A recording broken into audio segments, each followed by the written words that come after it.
Yes, oh yes. It was proved that I'd said that an infant under 6 months old, if seen touching his parts, should not be slapped. That was the chief evidence. What happened to you when you lost your job in New York? Were you, for instance, did you have another job to go to in America? Well, I didn't know I should have. I was completely ostracized. No newspaper would print a word I wrote. No magazine would print a word.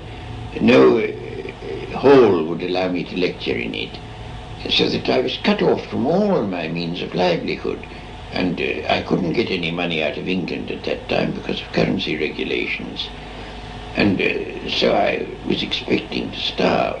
I had 3 children whom I was educating, 2 of them at the university, 1 younger.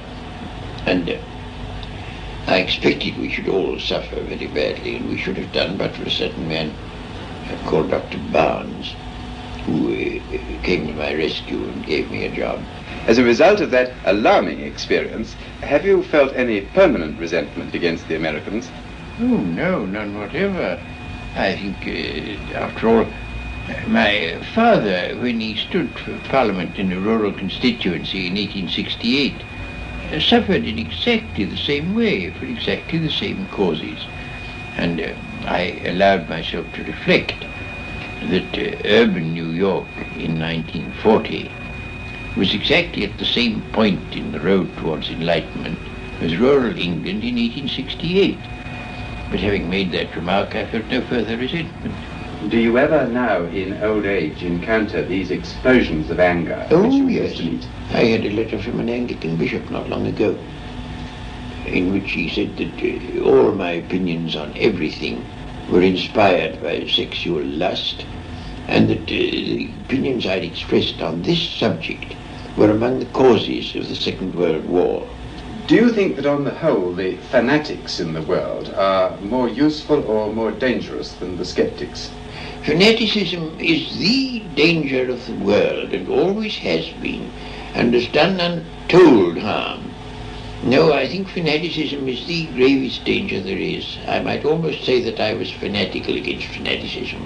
But then are you not fanatical also against some other things? You see, now, your current campaign, for instance, in favor of nuclear disarmament, would you encourage your supporters to undertake some of the extreme demonstrations that they undertake, and isn't that fanaticism? I don't think that's fanaticism, no. I mean, some of them may be fanatical, but I do give them support, but not from fanatical reasons. I support them because everything sane and sensible and quiet that we do is absolutely ignored by the press. And the only way we can get into the press is to do something that looks fanatical. Do you think it possible that the anti-nuclear campaign may already be a bit out of date in the light of the preparations for bacteriological and biological warfare which we now know are going on? It certainly would be if it was only a campaign against nuclear weapons. But it is in fact a campaign against war. And the momentary argument against war is mainly derived from nuclear weapons. But if they were out of the way, there would be other arguments that would be just as potent. And the fact is that scientific man cannot survive if he is going to continue to make war. I mean, the worst possibility is that human life may be extinguished, and it is a very real possibility, very real. And that is the worst. But assuming that doesn't happen, I can't bear the thought of many hundreds of millions of people dying in agony only and solely because the rulers of the world are stupid and wicked, and I can't bear it. Do you look back to the 19th century on the whole with nostalgia and regret? Well, it all depends upon what you're thinking about. The world was much more beautiful to look at than it is now. Every time I go back to a place that I knew long ago, I think, oh, how sad it is. This place used to be beautiful and now it's hideous. And one thing after another, one piece of beauty after another is destroyed. and that I do profoundly regret. But when it comes to ideas, well, there's immensely less humbug than there was, and that I rejoice in. Of the sort of conventional self-indulgences or vices like drink and tobacco and so on, which is your favourite one? Oh, tobacco. I smoke a pipe all day long except when I'm eating or sleeping. Hasn't that shortened your life? Well, they used to say it would when I first took to it, but I took to it some 70 years ago, so it doesn't seem to have had a very great effect so far. In fact, on one occasion it saved my life. I was in an airplane, and a man was getting a seat for me, and I said, "Get me a seat in the smoking part. So if I can't smoke, I shall die." And sure enough, there was an accident, a bad accident, and all the people in the non-smoking part of the plane were drowned. And the people in the smoking part jumped into the Norwegian fjord where we landed and were saved. So that I owe my life to smoking. Did you have to swim to save your life? Oh yes, we all had to.